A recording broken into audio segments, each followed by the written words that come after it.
Boa noite, igreja. Meu nome é Lourdes, essa é a Isilda. Nós moramos em Ribeirão Preto. Nós queremos dar um bem-vindo para vocês no nosso culto online. Nessa quarentena, quem é que não tem medo de pegar o vírus, não é mesmo? Amém. Obrigada, Lourdes. Quero dizer que eu estou muito agradecida de estar morando aqui com a Lourdes e dizer que essa quarentena tem me ensinado muito a estar mais próximo de Deus. Amém. Amém. Eu queria ler uma escritura lá em Salmo 34, versículo 4. Eu pedi a ajuda do Senhor e Ele me respondeu. Ele me livrou de todos os meus medos. É muito especial a gente estar agradecendo a Deus, confiando em Deus, porque Ele tem nos fortalecido, né? Ele tem nos dado força para cada um de nós. Então eu queria muito agradecer a Deus todos os dias por tudo que Ele tem nos dado e agradecer a vocês por estar aqui junto com a gente e assistirmos o culto. Temos todos um ótimo culto. Muito obrigada. Amém.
Olá, boa noite a todos. Mais uma vez estamos aqui. Para quem não me conhece, eu sou o Leandro e realmente é uma satisfação enorme poder estarmos juntos, né? Mais um domingo para poder adorar a Deus, de poder cantar louvores a Deus como já cantamos. E agora é o momento de a gente estudar a Bíblia juntos, né? Então, eu não quero perder tempo, eu quero convidar você a abrir a sua Bíblia, Mateus capítulo 25. Vamos ler aqui o versículo 15. Então fala assim, ó. A um deu 5 talentos, a outro 2 e a outro 1. A cada um de acordo com sua capacidade. Quero começar o nosso tempo de hoje à noite fazendo uma pergunta para você que está aí me assistindo. Quantos talentos você acha que você tem? A passagem que nós lemos fala de uma pessoa que recebeu 5 talentos, outra pessoa recebeu 2 talentos e uma outra pessoa recebeu 1 talento. Essa parábola é bem conhecida por nós, né? É a parábola dos talentos, falada por Jesus, né? Onde Jesus fala que Deus ele dá os talentos para cada ser humano, né? E aqui Jesus está falando que Deus distribui para cada um da forma que ele quer. Então, para uns, Deus dá 5 talentos, para outros 2 e para outros 1. E normalmente, não sei se você é assim, mas normalmente quando a gente olha para essa passagem de falar sobre talentos, né? Podemos olhar de uma forma que, nossa, como que eu desejo, ou como que seria incrível se eu tivesse os 5 talentos, né? Porque a ideia de, para quem tem 5 talentos, ou para quem deseja ter 5 talentos, seria algo incrível, né? Que a pessoa poderia fazer grandes coisas, a pessoa poderia fazer inúmeras atividades. Mas quando a gente olha dessa visão, ou talvez dessa forma, a gente pode não dar muito valor para aqueles que têm 2 ou apenas 1 talento, né? E talvez você esteja pensando agora, nesse exato momento, que você pode ser essa pessoa que tem apenas 2 ou 1 talento, né? E talvez você está se olhando e está pensando e fala, nossa, eu sou essa pessoa que tem 2 ou 1 talento. Mas se você está pensando dessa forma, eu quero te animar nessa noite. Vamos fazer um estudo hoje de um homem que ele era muito próximo de Jesus, mas muito próximo mesmo. Um homem também que não é muito falado na Bíblia. Ele não aparece muito em ação nas Escrituras, mas que Deus usou de uma forma tremenda. E mesmo esse homem com pouco talento, ele fez uma grande diferença em meio às pessoas em sua volta. Então, vamos ler aqui agora Lucas capítulo 6, versículo 12. Vamos ver quem é esse homem. Vamos ler agora aqui um contexto, quando Jesus chamou os seus discípulos, ele chamou 12 homens para seguir ele. Então fala assim, num daqueles dias, Jesus saiu para o monte a fim de orar, e passou a noite orando a Deus. Ao amanhecer, chamou seus discípulos e escolheu 12 deles, a quem também designou como apóstolos. Simão, a quem deu o nome de Pedro, seu irmão André, Tiago, João, Filipe, Bartolomeu, Mateus, Tomé, Tiago, filho de Alfeu, Simão, chamado Zelote, e Judas, filho de Tiago, e Judas Iscariotes, que veio a ser o traidor. Então aqui nós estamos vendo 12 nomes, homens que decidiram abandonar tudo para seguir Jesus. E esse homem que vamos falar hoje da vida dele, hoje alguns trechos, né, que mostram da vida dele na Bíblia, ele está entre esses nomes. Mas antes de eu falar quem nós vamos estudar hoje, eu convido você a me acompanhar em uma oração. Deus Todo-Poderoso, te agradecemos, Senhor, por esse dia, te agradecemos porque o Senhor nos dá a oportunidade, Senhor, de poder adorarmos o Senhor. nos dá a oportunidade de estarmos juntos como igreja. O Senhor nos dá a oportunidade de aprendermos mais um pouco da Tua Palavra. O Senhor nos dá a oportunidade de poder cearmos, lembrar da morte, da ressurreição de Jesus. E tudo isso é para a Tua misericórdia, Pai. Eu oro para que o Senhor possa realmente estar conosco nesse exato momento, que possamos ter um ótimo culto. Eu oro também para que o Senhor possa usar a minha vida agora e que possamos ter uma ótima mensagem, que a mensagem possa encorajar as pessoas que estão assistindo. E eu quero muito, muito poder te agradecer por estar aqui hoje, Pai, pregando a Tua Palavra, passando para os meus irmãos, para os meus amigos, aquilo que na semana eu meditei na Tua Palavra, e que possa ajudar eles, assim como me ajudou também. Te agradeço em nome de Jesus, que eu oro muito grato. Amém. Então você deve estar ansioso para saber quem é esse homem que nós vamos estudar hoje. Então, dentre esses nomes que eu li, o personagem que vamos estudar hoje, ele é um apóstolo de Jesus e ele se chama André. Vamos estudar hoje um pouco da vida de André. Então, vamos lá. Quem era André? Vamos entender um pouco da vida desse apóstolo. Então, vamos lá. André nasceu em Betsaida. Seu pai se chamava Jonas. André tinha a profissão de seu pai, que era pescador. Ele era discípulo de João Batista antes de se tornar discípulo de Jesus. E André era irmão de Pedro. Talvez essa última informação é a que fique mais gravado em nossa mente. Poucos falam desse apóstolo. Poucos falam de André, mas esse discípulo, ele era um dos mais próximos de Jesus. Falamos muito em Pedro, Tiago e João, mas alguns estudiosos alegam que André era o quarto discípulo mais próximo de Jesus. No Evangelho de Marcos, capítulo 1, 29, você pode acompanhar depois. Estudiosos alegam que Jesus morou uma época na casa de André. André, na verdade, foi um discípulo muito especial. Ele não aparece muito na Bíblia, mas nós temos três vezes, aparece apenas 3 vezes na Bíblia, histórias que André, e ele está em ação. André está fazendo alguma coisa. 3 vezes André é protagonista. E eu quero compartilhar essas 3 vezes apenas que André aparece de uma forma ativa na Bíblia. E nós podemos aprender muito com essas 3 vezes que o apóstolo André aparece de uma forma mais visível. Então, me acompanhe, vamos para a primeira, tá bom? Então, a primeira está em João, capítulo 1, versículo 40 e 42. Fala assim: André, irmão de Simão Pedro, era um dos 2 que tinham ouvido o que João dissera e que haviam seguido a Jesus. O primeiro que ele encontrou foi Simão, seu irmão. Ele disse: achamos o Messias, isto é, o Cristo, e o levou a Jesus. Jesus olhou para ele e disse: você é Simão, filho de João. Será chamado Cefas, que significa Pedro. Esse é o primeiro momento em que André aparece fazendo alguma coisa na Bíblia.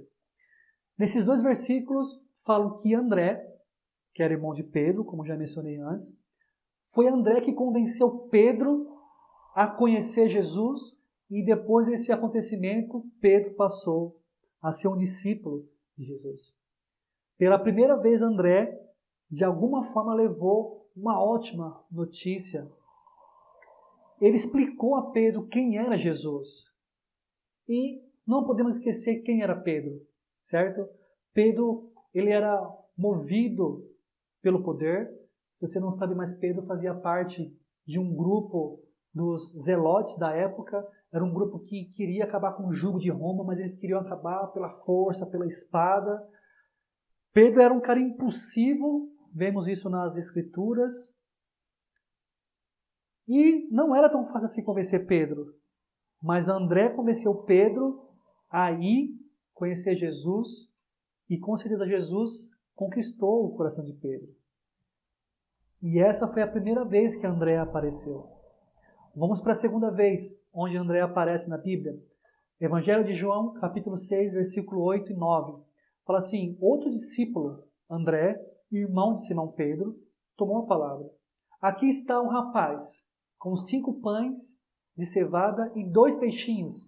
Mas o que é isto para tanta gente? A segunda vez que André aparece em ação é no contexto da multiplicação dos pães, onde Jesus multiplicou 5 pães e 2 peixinhos. Aqui, Jesus estava pregando para 5.000 pessoas, mais ou menos, né? Sem contar mulheres e crianças. E aí, o contexto é que, de repente, os discípulos levam um problema para Jesus. Qual era esse problema?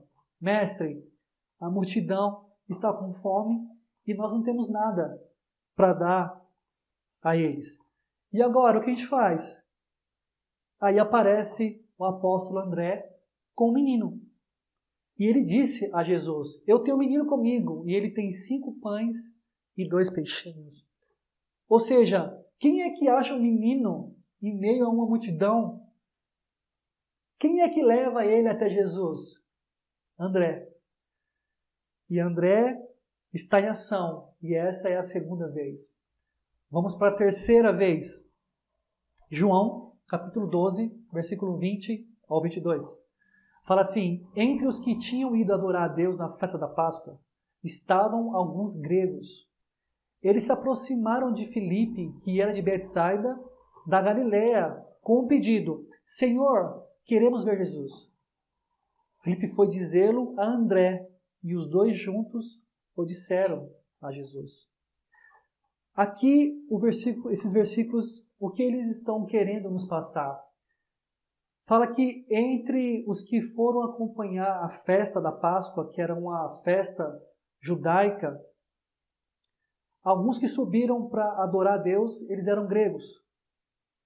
E esses gregos, eles se dirigiram a Filipe, que era de Betsaida, da Galiléia. E eles rogaram a Filipe: nós queremos ver Jesus. E eles eram gregos, eles eram estrangeiros. Mas eles já ouviam falar sobre Jesus. Eles tinham curiosidade sobre Jesus. Eles queriam talvez conversar com Jesus. Mas esse grupo de pessoas, eles procuram alguém para poder aproximar eles de Jesus. E esse povo grego, eles escolhem Filipe. E só para lembrar que Filipe é um nome grego. E por isso que talvez esse grupo de gregos procurou Filipe. Mas, apesar de Filipe ter nascido em Betsaida, ele tinha uma descendência grega. Ele tinha uma facilidade para lidar e era alguém, sim, um ponto muito interessante entre Jesus e os gregos. Mas o ponto central desses versículos que nós lemos aqui, o interessante desse ponto é que Filipe foi buscar André. Em vez de Filipe pegar o grupo de gregos e ir até Jesus, ele primeiro vai falar com André. É o apóstolo André que faz a ponte entre esse grupo de gregos e Jesus. Bom, como eu falei, essas são as 3 vezes apenas que André aparece em ascensão na Bíblia. As outras vezes são meras citações do nome de André. A Bíblia não tem nenhuma história que mostra que André é protagonista. Não temos. Quando olhamos para o livro de Atos, onde vemos grandes feitos, dos apóstolos, e vemos algumas histórias impactantes, os discípulos pregando a palavra, vemos os discípulos curando cegos, aleijados, mas André não é citado nesse contexto.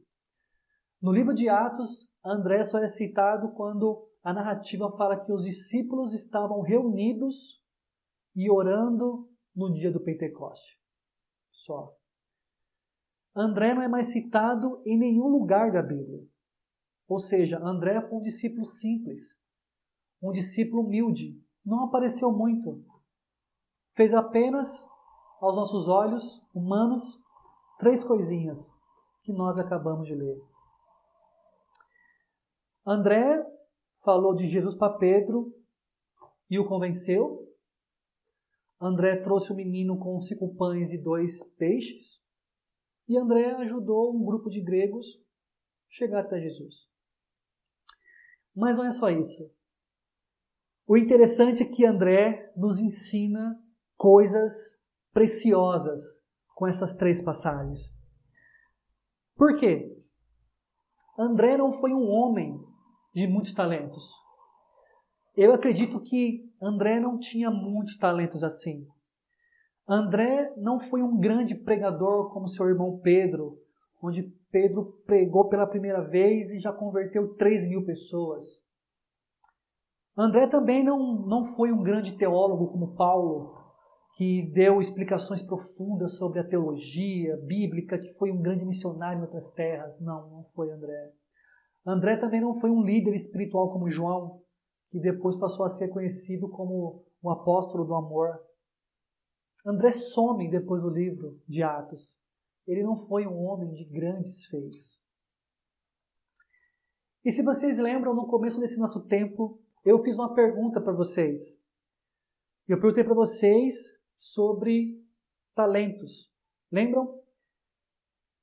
E eu quero voltar nesse ponto agora. Eu acredito, na minha convicção sobre a vida desse apóstolo, eu acredito que André foi um homem de um talento. De um mero talento. Leandro, então qual era o talento de André? Eu acredito, a minha convicção, o que André tinha de tão especial, na minha opinião, era um talento muito comum para nós e muito importante nos dias de hoje. Para mim, André tinha um talento da amizade. Esse era o talento de André. André não foi um homem de grandes feitos. Ele não é tão exaltado assim na Bíblia, mas esse dom dele fez toda a diferença. Toda a diferença. E eu quero pedir para você analisar comigo as 3 histórias que nós vimos há pouco. A primeira vez que André foi citado na Bíblia, ele vai até o seu irmão Pedro. Lembram? Pedro era um homem, como eu falei, ele pensava no poder. Pedro era um homem impulsivo. Pedro era um homem de caráter forte. Pedro queria acabar com o jugo de Roma pela violência, com a espada. Mas olhando para a vida de Pedro nesse momento, no momento antes de ele ser discípulo de Jesus, talvez Jesus não seria um personagem tão chamativo assim para Pedro. Talvez Jesus não chamaria muita atenção de Pedro, porque Jesus era um homem passivo, Jesus era um homem tranquilo. Mas André chega em Pedro e André consegue convencer Pedro a ir até Jesus. Quem de nós já não foi convencido por algum amigo de comprar alguma coisa ou de fazer alguma coisa? Todos nós, creio eu, né? Quando ouvimos algo de uma pessoa próxima a nós, de uma pessoa que a gente sabe das intenções do coração, sabe que a pessoa não quer te passar para trás, tudo fica mais fácil, não? E confiamos, porque é uma pessoa próxima a nós. E André usa o seu talento para ajudar Pedro. Pedro acreditou nas palavras de André, não só porque André era seu irmão, mas porque André era uma pessoa amiga, era uma pessoa confiável. E Pedro, então, deixou ser convencido por André. E Pedro vai até Jesus. E o encontro todos nós já sabemos. A segunda história é, Jesus estava perante a uma multidão, 5.000 pessoas, fala na Bíblia, mas fora mulheres e crianças. Então, estudiosos alegam que tinha mais de 15.000 pessoas. E pessoas com fome. E aí, o que faz? Eu acho que a pergunta principal é como que André conseguiu achar um menino, que devia ser um pequenino. Como que André achou esse menino com 5 pães e 2 peixes? Quem é que consegue encontrar um menino em meio a uma multidão? E eu creio que ainda tem a parte pior. Como que André conseguiu convencer essa criança a dar o lanche para Jesus? Todos nós sabemos que criança, não todas, mas boa parte delas, tem um lado egoísta, né? Às vezes a gente percebe para uma criança dividir um brinquedo, dividir alguma coisa que ela está comendo, que ela está bebendo. Às vezes é difícil ela poder compartilhar. Mas como que André conseguiu achar esse menino e fazer com que ele cedesse o lanche dele para Jesus? Sabe o que passa para mim, irmãos e amigos que estão nos assistindo? Eu acredito muito que André era uma pessoa que se misturava entre as pessoas. André era alguém que estava lá conversando com todos, sabe? Dando aquele sorriso, sendo aquela pessoa amiga, sendo aquela pessoa que se dá com todo mundo. Eu creio que foi aí que André conseguiu convencer esse menino a entregar o lanche para Jesus. E a terceira história que nós lemos é a que me deixa mais empolgado, porque o grupo de gregos, eles procuram Filipe. Ele foi indicado para a tarefa de levar eles até Jesus. Mas aí Filipe chama André. E eu fico imaginando, meus pensamentos, minha mente, eu fico pensando, Filipe, pensando nesses gregos. Uau, essas pessoas vieram de tão longe para ver Jesus. Essas pessoas, elas se sacrificaram para ver Jesus. Nós não podemos perder a oportunidade de falar do Evangelho para esses gregos. E quem sabe, eles são convencidos e ao voltarem para a sua cidade, eles proclamem o Evangelho de Jesus. Eu creio que Filipe pensou, não podemos perder essa oportunidade. Então, o que Filipe faz? Chama o talentoso, o especialista em amizade. Ele chama André. E isso é fantástico, porque em poucos segundos, com certeza, André, ao conhecer o grupo, conheceu e os levou até Jesus. E com certeza esse grupo se tornou simpatizante de Jesus. Essas três histórias mostram realmente que André tinha esse talento. Era pequeno, mas era um talento. Mas que nas mãos de Deus fez toda a diferença. André não pregou um sermão e converteu 3.000 pessoas, mas foi ele que chamou Pedro. Se não tivesse André, teria Pedro? Bom, eu não sei, mas ele fez a diferença. Não foi André que multiplicou os pães e os peixes, mas foi André que trouxe a matéria-prima para o milagre. Sem os pães e sem os peixes, não haveria um milagre de multiplicação. Não haveria alimento para 5, 10, 15 mil pessoas. Jesus não seria glorificado naquela época e também não seria hoje. Nós estamos aqui lendo um milagre de Jesus. E o terceiro ponto que eu acho interessante, quando os discípulos saíram, lá em Atos, quando os discípulos saíram para pregar o Evangelho para o mundo grego, eles receberam uma grande surpresa.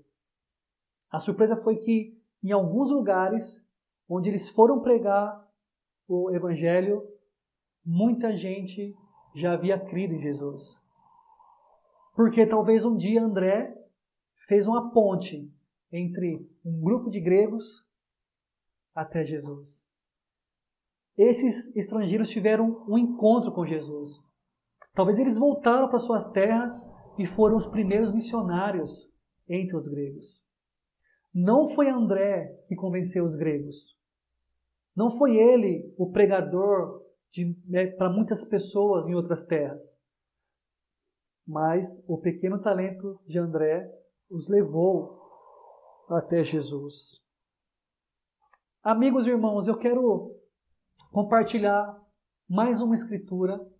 Eu já estou encerrando esse tempo, mas essa escritura que eu vou ler agora é uma escritura que me encoraja muito e eu espero que você, ao ler, eu espero que te encoraje também. 1 Pedro, capítulo 2, versículo 9, fala assim: vocês, porém, são geração eleita, sacerdócio real, nação santa, povo exclusivo de Deus, para anunciar as grandezas daquele que os chamou das trevas para a sua maravilhosa luz. O que o apóstolo Pedro, o irmão de André, está nos falando aqui é que um dia Jesus nos alcançou. Porque Jesus um dia falou ao nosso coração, Jesus ofereceu uma vida nova para nós e Ele ofereceu uma esperança para nós. E Ele fez tudo isso com um único propósito, para a minha vida e para a sua vida. O propósito de tudo isso é: Deus nos chamou para anunciar as virtudes daquele que mudou a nossa vida. Pedro está dizendo que você é nação santa, é um povo escolhido de Deus para fazer a diferença na vida de outras pessoas, assim como André fez. Nos 3 exemplos que nós lemos aqui, André fez total diferença na vida de pessoas. E nós fomos chamados para isso. Sabe, muitas das vezes a gente assiste uma aula dessa, ou a gente às vezes procura pregação no YouTube, ou até frequentamos igrejas para ouvir uma palavra de conforto, né? Ainda mais em meio a esse tempo que nós estamos passando de Covid.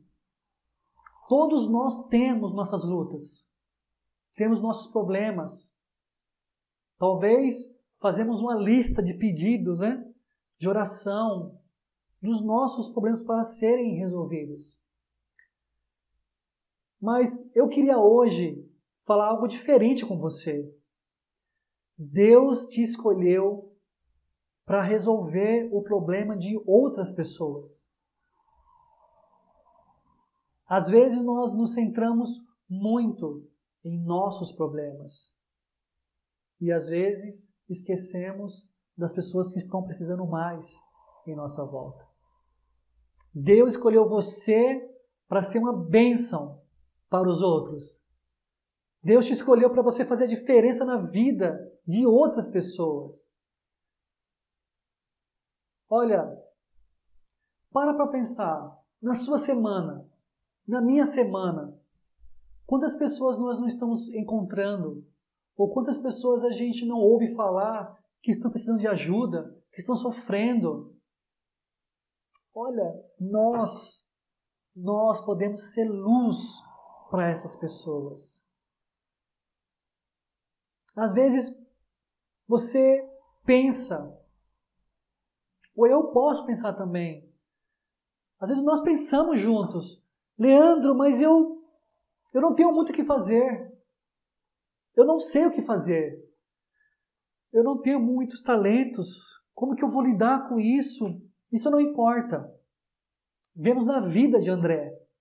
André tinha um talento, pelo que nós estudamos aqui, e André fez total diferença na vida das pessoas. Coisas pequenas nas mãos de Deus se torna algo grande. O seu talento pode ser pequeno, mas Deus faz isso crescer. Precisamos ter fé disso. Sabe o que me encoraja? Podemos ser um André moderno. Podemos ser um André no século 21. Você pode ser um André nessa semana na vida de alguém. Você acredita nisso? Pense em sua volta, família, amigos. Quem você pode ajudar? Quem você pode fazer diferença nessa semana? Olha, podemos fazer tantas coisas nessa quarentena, tantas coisas. Nós não podemos, irmãos, e para nós somos discípulos, nós não podemos cruzar os nossos braços e ficar esperando essa quarentena acabar, aí para a gente voltar a viver como discípulo, a convidar, a evangelizar, a fazer as coisas para Deus. Não! Esse é um momento único para nós colocarmos em prática a nossa fé. Essa é a hora de fazermos a diferença na vida das pessoas. Ou pelo menos tentar fazer algo para ajudar alguém. Eu sei que muitos de nós estamos com a nossa família, certo? Vivendo em família, vivendo a boa parte do nosso tempo como família. Mas eu pergunto para nós hoje, o que nós estamos fazendo para fazer a diferença dentro da nossa família? O que você está fazendo para fazer a diferença entre os seus? Você já parou para pensar que uma palavra sua pode fazer toda a diferença? Você já parou para pensar que um gesto seu pode fazer toda a diferença? Uma ação sua pode fazer toda a diferença dentro da sua família? Olha, nós podemos chamar as pessoas da nossa família para estudar a Bíblia. Olha, se você está em meio à sua família, e sua família, se eles não são cristãos, se eles não conhecem a Bíblia, ótima oportunidade para você fazer diferença na sua família. Podemos convidar pessoas, familiares, a participar dos nossos bate-papos. Que incrível! Não precisa sair de casa, não precisa tocar na mão, online. Isso seria incrível. Podemos chamar pessoas próximas a nós, pessoas da nossa família, chamar as pessoas para orar.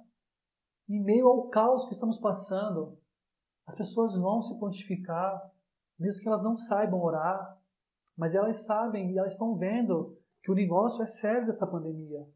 Você pode fazer a diferença em outras pessoas. Podemos convidar as pessoas a participarem de todas as atividades da igreja.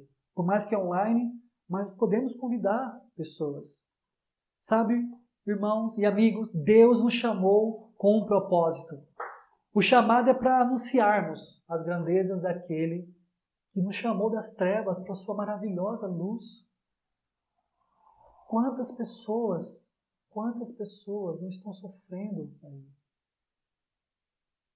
Sem amigos, sem esperança.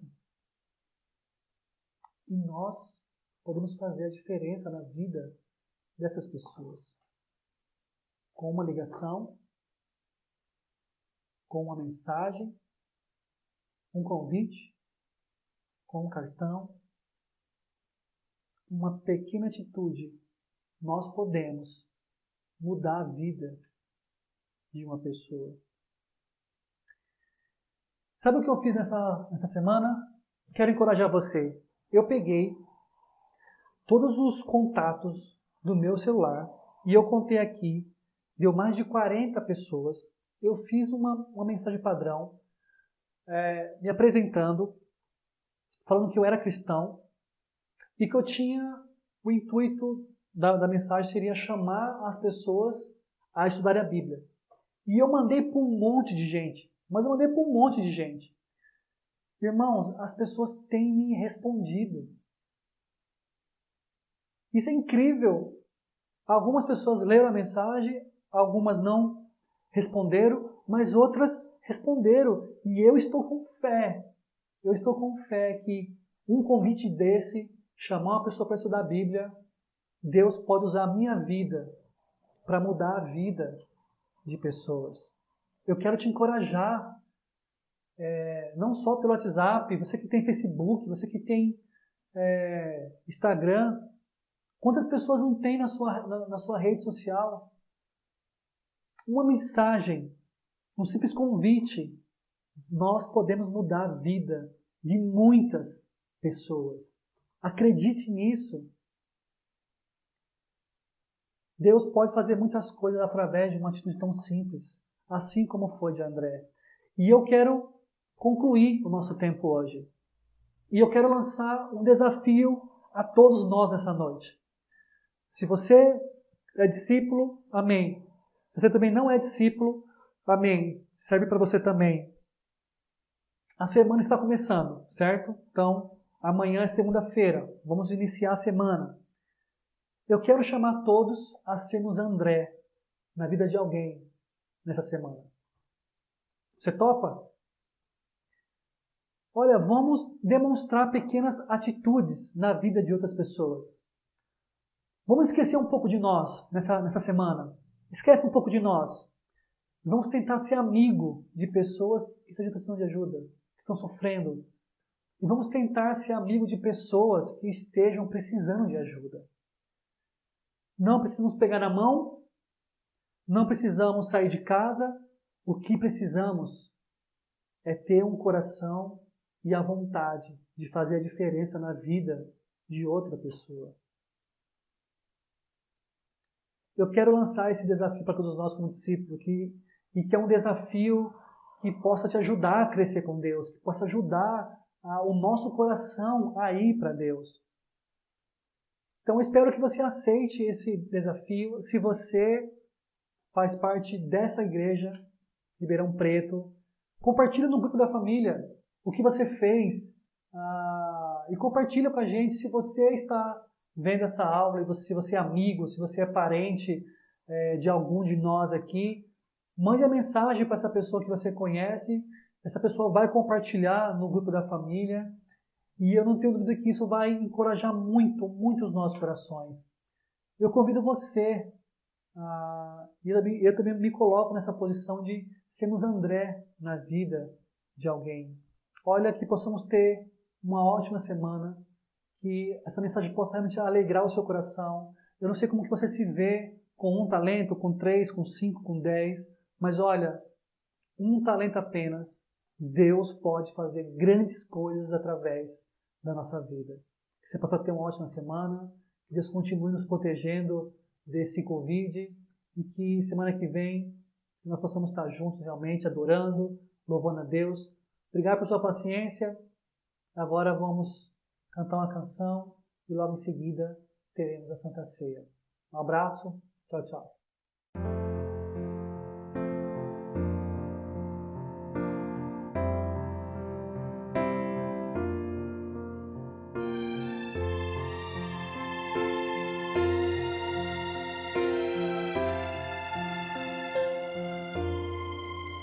O Eterno é Senhor, soberano líder, nossa luz. Deu por nós seu Filho, move em nós seu Espírito. O Eterno é perdão, seu poder supera todo mal. Tenho sede de ti, ó Deus, e do teu amor sem igual. Dá-me um simples coração, pronto a obedecer, com a vida em tuas mãos, saberei viver. Se confessarmos os pecados, Ele é fiel e justo para perdoar nossos atos e nos purificar de toda injustiça. O Eterno é Senhor, soberano líder, nossa luz. Deu por nós seu Filho, move em nós seu Espírito. O Eterno é perdão, seu poder supera todo mal. Tenho sede de ti, ó Deus, e do teu amor sem igual. Dá-me um simples coração, pronto a obedecer,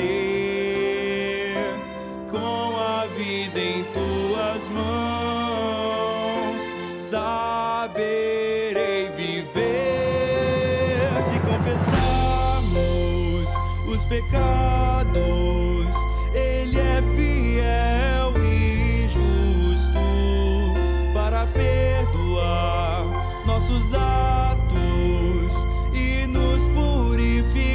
de toda injustiça.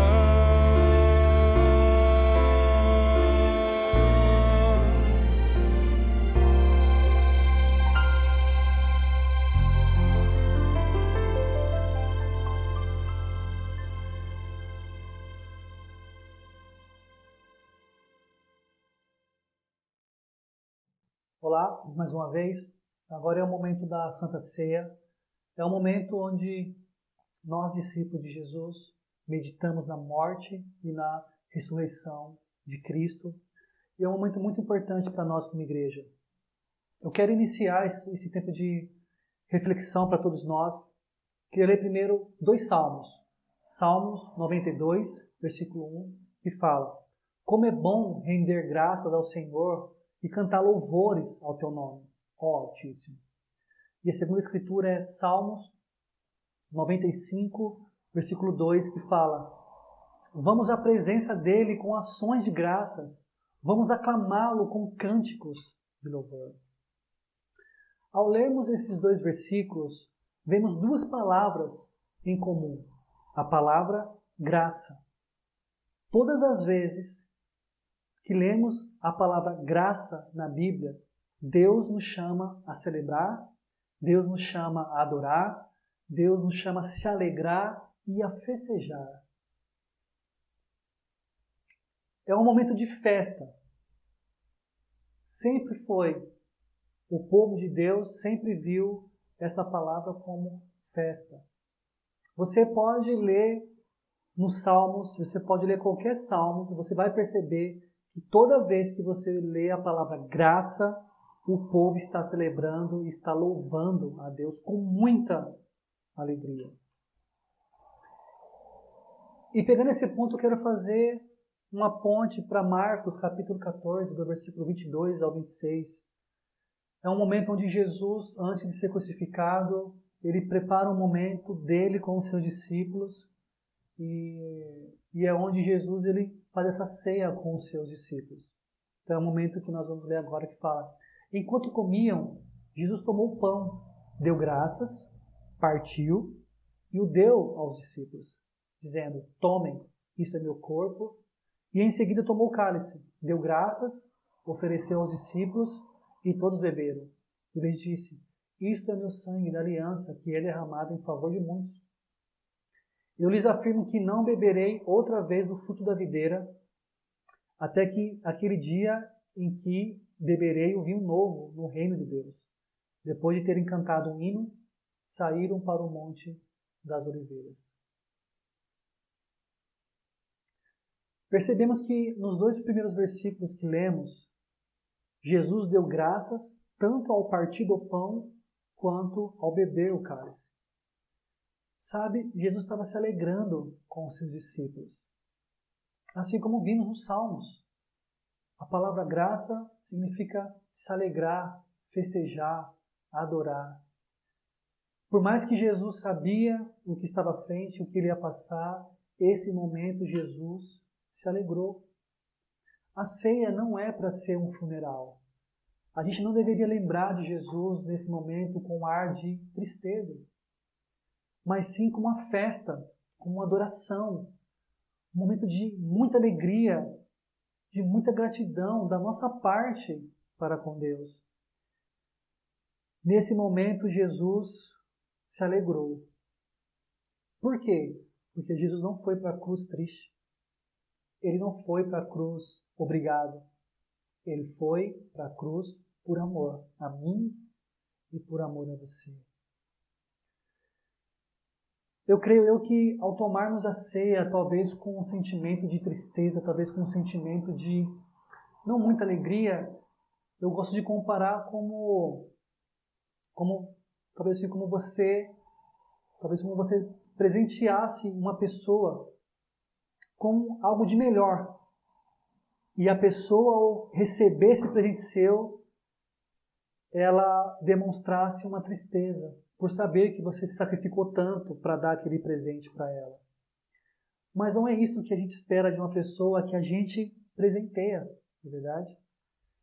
E eu acho que é assim que Jesus olha para nós. Eu acho que Jesus, Ele espera que nós tenhamos alegria em nossos corações, porque Jesus, ao morrer na cruz, Ele nos presenteou com a oportunidade de nos relacionarmos com Deus novamente e também nos dando a salvação. Então, que ao comermos do pão que representa o corpo de Cristo e ao beber do suco que representa o seu sangue, que nós possamos se alegrar, que nós possamos adorar, que nós possamos festejar, porque nós não somos mais escravos do pecado. Eu convido você nesse momento a meditar sobre o sacrifício de Jesus e a alegria que Ele nos proporcionou. Amém.